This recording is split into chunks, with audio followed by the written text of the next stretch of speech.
So for those people out there who have read the EFRA guidelines, and EFRA is the advisory body from the Commission and defining the rules, basically.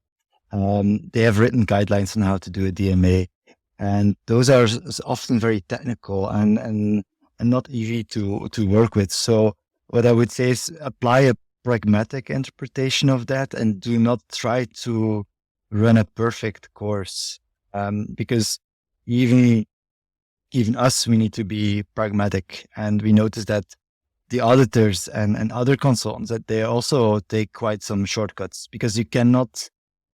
A good example here is the fact that we need to ask questions on a sub-score level on scope, scale, remediability.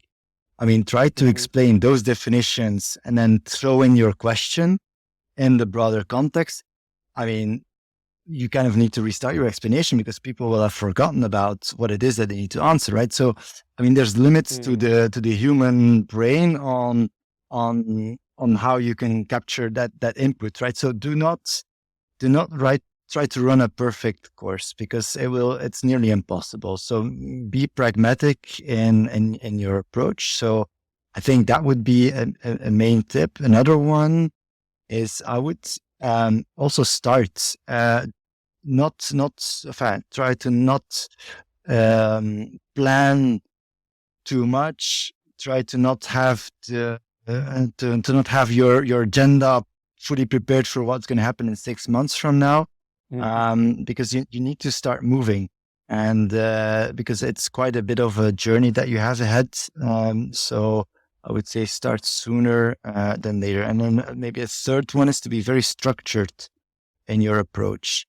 Like I mentioned, it's really a funnel that you need to go through for your DMA. So be very structured and make sure that that your IROs, so that's what you generate at the start of the process, that those are connected to ESRS topics, so that your ESRS topics and then your IROs and then your question and everything that follows, that you can always bring it back to the ESRS topic, which will then define your material ESRS topics. So therefore the scope on which you need to report. So make sure that in the beginning, you really pair them up.